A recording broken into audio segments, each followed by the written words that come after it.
রাজ্যে নির্বাচনের দিনক্ষণ ঘোষণার আগেই কেন্দ্রীয় বাহিনী মোতায়েন করার প্রক্রিয়া শুরু হয়ে গিয়েছে। ভাটপাড়া এবং জগদ্দল বিধানসভা এলাকায় সুষ্ঠু এবং শান্তিপূর্ণভাবে নির্বাচন প্রক্রিয়া সম্পন্ন করতে আজ রবিবার ভাটপাড়ায় এলো এক কোম্পানি কেন্দ্রীয় বাহিনী।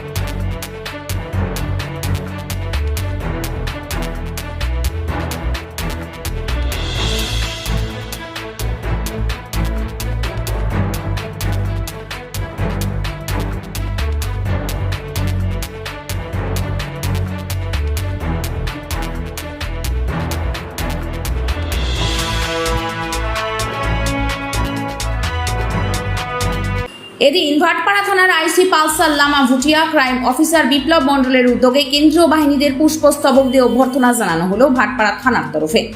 আপাতত কেন্দ্রীয় বাহিনীদের রাখা হয়েছে ভাটপাড়া উচ্চ বিদ্যালয়ে।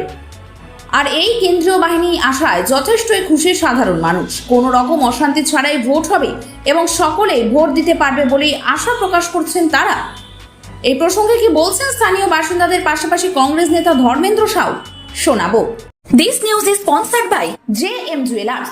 সোনার গহনার মজুরি মাত্র 6.5%। Anandamath, station road.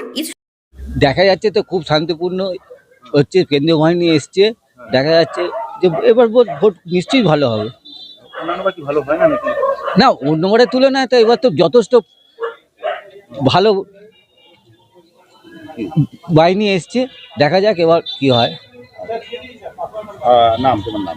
অসীম কুমার দাস। দেখুন, কেন্দ্র বাহিনী এসছে ভালো কথা। 2021-এও কেন্দ্র বাহিনী আমরা দেখেছি। আরও যখন বিভিন্ন ইলেকশন হয় তখন কেন্দ্র বাহিনীরা আসে। কেন্দ্র বাহিনীকে যে বুথে থাকা দরকার সে বুথে যদি কেন্দ্রীয় বাহিনী থাকে শান্তিপ্রিয় ভোট হবে। আমার ভাটপাড়া বিধানসভা এমনি তো ক্রিমিনালের জায়গা হয়ে গেছে।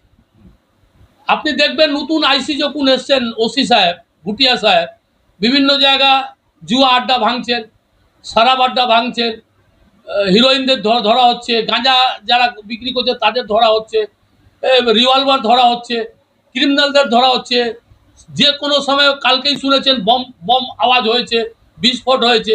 কার ঘরে কে রেখেছিল, কারা মালিক, কার ঘর মালিকে, ওই ঘরটা মালিক কে ছিল, এগুলো একটা তদন্তর বিষয় আছে।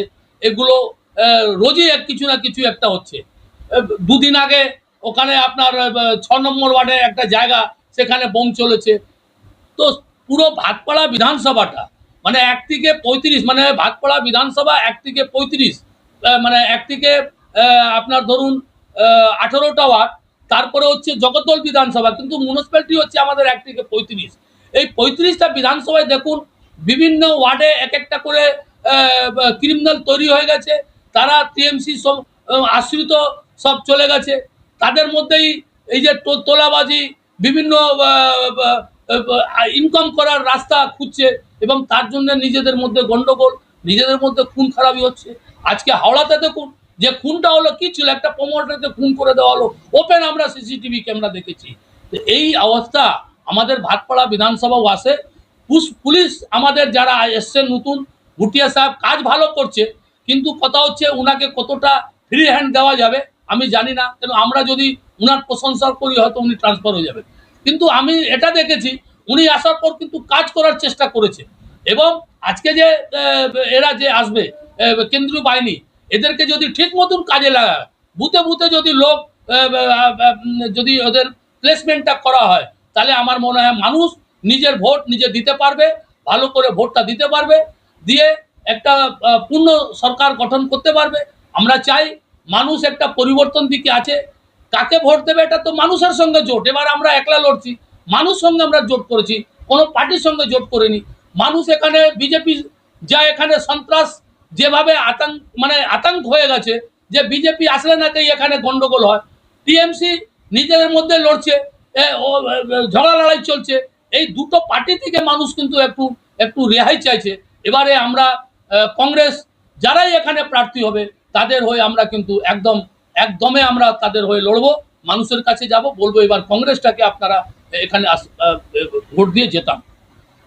দিনের পর দিন আয় কমে যাচ্ছে, চাকরি থেকে স্টেবল হচ্ছে না, 14 জায়গায় অ্যাপ্লিকেশন ফর্ম ফিল আপ করছি, কোনোটাই অ্যান্সার আসছে না, আর একটা আছে সংসারে অশান্তি। চারিদিকে সমস্যা, দুর্যোগ, ক্ষতি আর বাধা। এবার নিন উজ্জ্বল ভবিষ্যতের শপথ। আপনার জ্যোতিষ দেখাবে এবার সঠিক পথ। যে আজকালকার বেশি সমস্যা হচ্ছে দারিদ্রতা, সাংসারিক অশান্তি। কারণ বাস্তু ঠিক না থাকলে বাড়িতে পুজো করে শান্তি নেই, পুজো যদি শান্তি না করতে পারেন মনে অশান্তি থাকে। বাস্তুর দোষ আসলে কি কি হয় কি কি হয় না সঠিক দিশা নিয়ে এসেছে জ্যোতিষ ও বাস্তু এক্সপার্ট দেবাশিস মুখার্জি। যোগাযোগ করুন এই নাম্বারে।